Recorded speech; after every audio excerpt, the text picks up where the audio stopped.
Servus Männer, it's Red Pill Germany again. The largest German car manufacturer, Volkswagen or VW as we call it, is in a large crisis. This crisis didn't begin yesterday, it has been going on for a long time, but now the German politicians and also the industry is in full panic mode because VW is contemplating, or actually management said that they are planning to close down at least 3 plants in Germany. That would mean 10,000s of people will lose their job, skilled auto workers will become unemployed, and the economic fallout will of course have much wider consequences than just these workers from these plants that will be closed down. We all know that many other industries and many other businesses are very closely connected to car manufacturers in Germany, so the economic fallout would have wide reach and will be much larger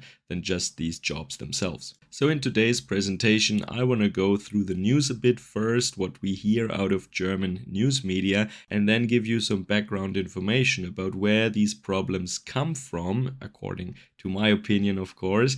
So why it is that now in 2024, after the peak year in 2017, we are experiencing the twilight of the German auto gods. But before that, I want to remind you to like, share and subscribe, and if you want to, support me on Patreon or Subscribestar. So in the end of October, a couple of days ago actually, we heard that Volkswagen wants to close down 3 plants in Germany. You also see that the stock market price has been more than cut in half in the last 3 years. And while the number of employees went down a little bit since the peak in 2018-19, the number of vehicles sold is fairly below that, much disproportionate to the number of employees. So you see here the big dip in 2020, of course, but the level of car sales has not recovered to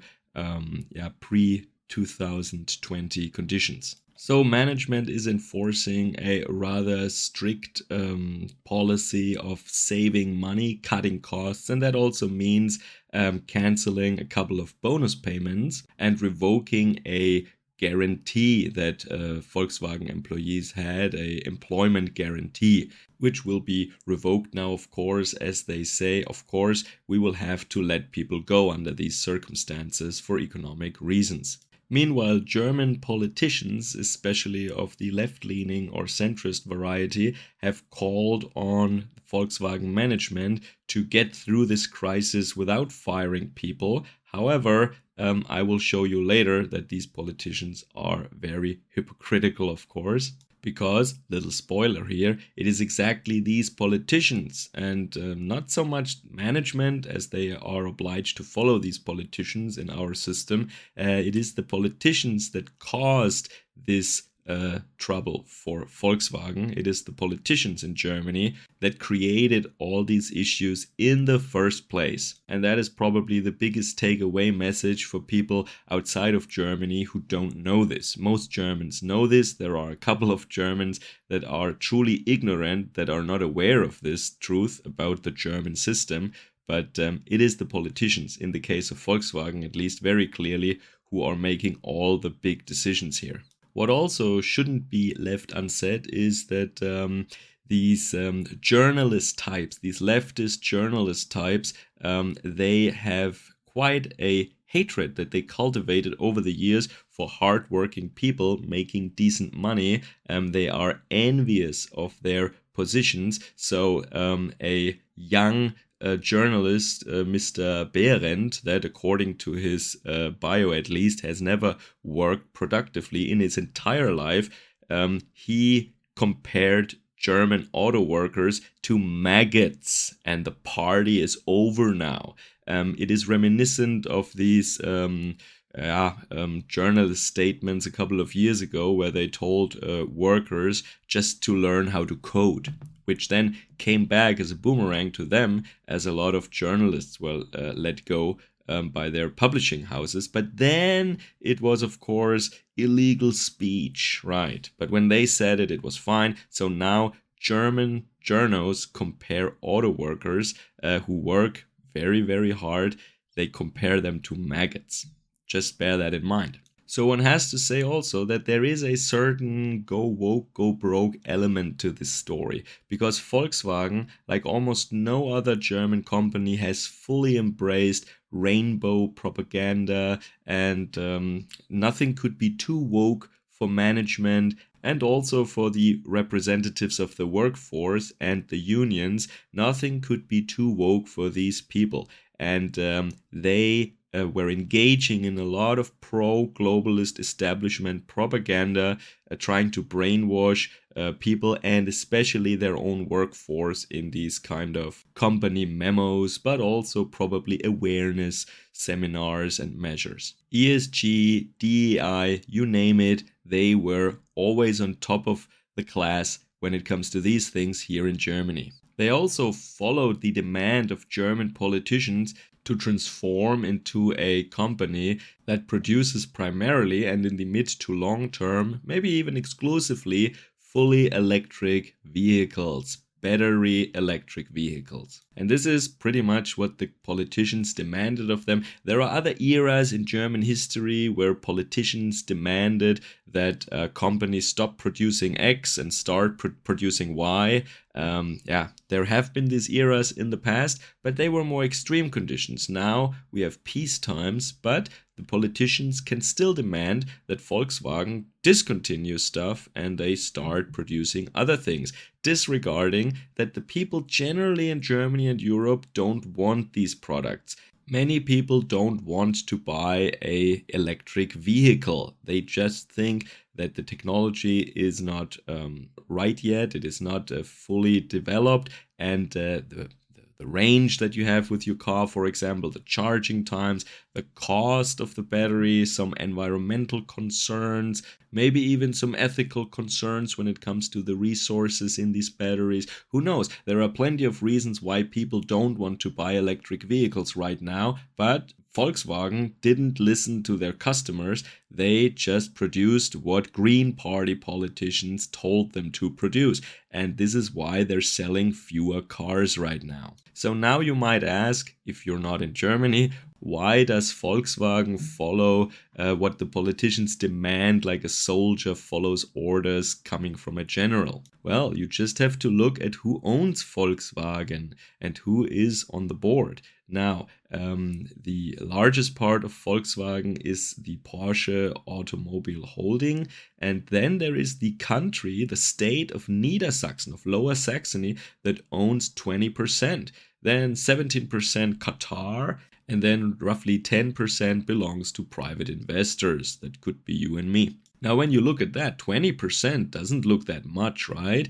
But in Germany, there is a special law that is even called the Volkswagen Law, if I'm not mistaken. And that says that Volkswagen, even though the state of Niedersachsen only holds 20% of the stocks, when it comes to fundamental decisions about the company's future, they mustn't be overruled. Then you need to have more than 80% of the votes, basically, you need to have to make that decision. Normally, it is just 75%, I believe, but they changed the general law of stock law or company law, whatever that is. They changed that, especially for Volkswagen, so that the state has to be included and mustn't be overruled when it comes to vital big decisions here. And then just look who is on the board of Volkswagen, the Aufsichtsrat. Well, you see, of course, Qataris there. You see a lot of Middle Eastern names,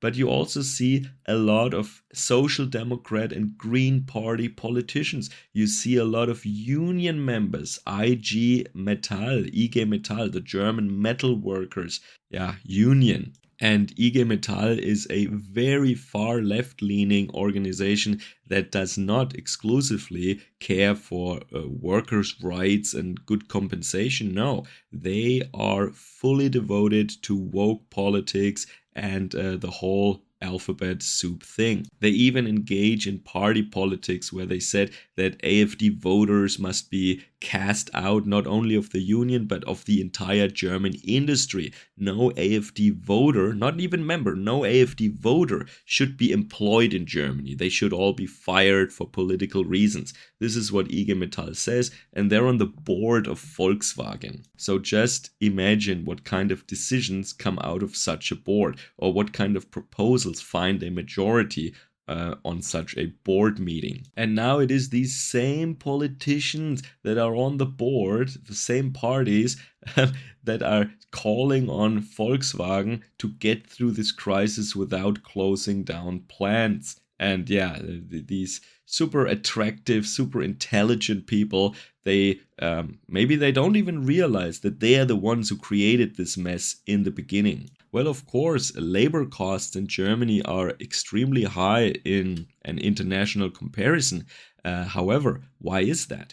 Well, of course, having high labor costs means that you need to have a very profitable organization in order to be able to afford a German worker. And if this profitability is no longer there, well, then you cannot afford the German labor costs. But what is included in these labor costs? It is, of course, our international traveling guests. The workers are paying for them with their income taxes and with also the employer part of the health insurance and so on. That is all included in labor costs. And it is not only that, it is ridiculous laws like taxing air, carbon taxes, for example, and also insane bureaucratic measures like a Lieferkettengesetz or something, where the German company that imports something from a supplier is legally responsible for all environmental or workers' rights or human rights violations down to the very end of the whole international global supply chain. And that is insane. What that means now is if you want to buy any part for your product, you need to demand from your supplier a document of certification that the entire supply chain, and that includes maybe a little screw or the coating on the screw or the packaging of the coating agent on the screw, has been produced according to Western European labor and environmental laws. Insane. So that means the country, maybe some third world country that is making this product, is not responsible for their own labor laws. No, the end consumer in Germany is responsible for that. It means like these countries that don't respect these laws, or who just have different laws from ours, they don't have any agency in this world. It is all, in this case, Volkswagen or Siemens or whatever. They are responsible, and they must make sure that all their suppliers work not according to their own laws, no, to our laws. Just imagine the bureaucratic effort and the additional cost that every piece in a German good, every component will bring when you need a certified document down the whole supply chain, which can have 100 or maybe even 200 different levels. Practically impossible to track and to ensure. But that is what German employers pay with their labor costs also. Because the productivity of the workers, of course, go down when they cannot develop and build cool products, but they are occupied. They have to dedicate their time to these bureaucratic New World Order monstrosities. All right, so now you are informed about the pitiful state of the German automotive sector, once the pride of our industry.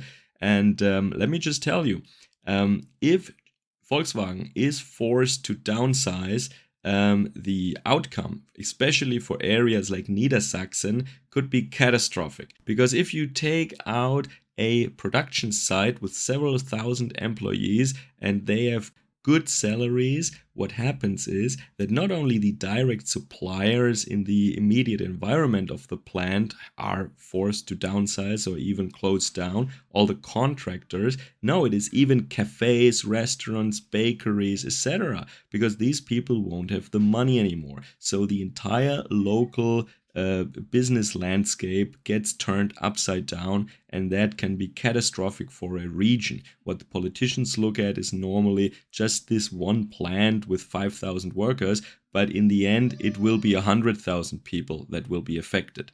Alright, so now you know a little more. Let me know what you have to say about that in the comments down below, and maybe if something like that goes on in an industry in your country, also let me know about that.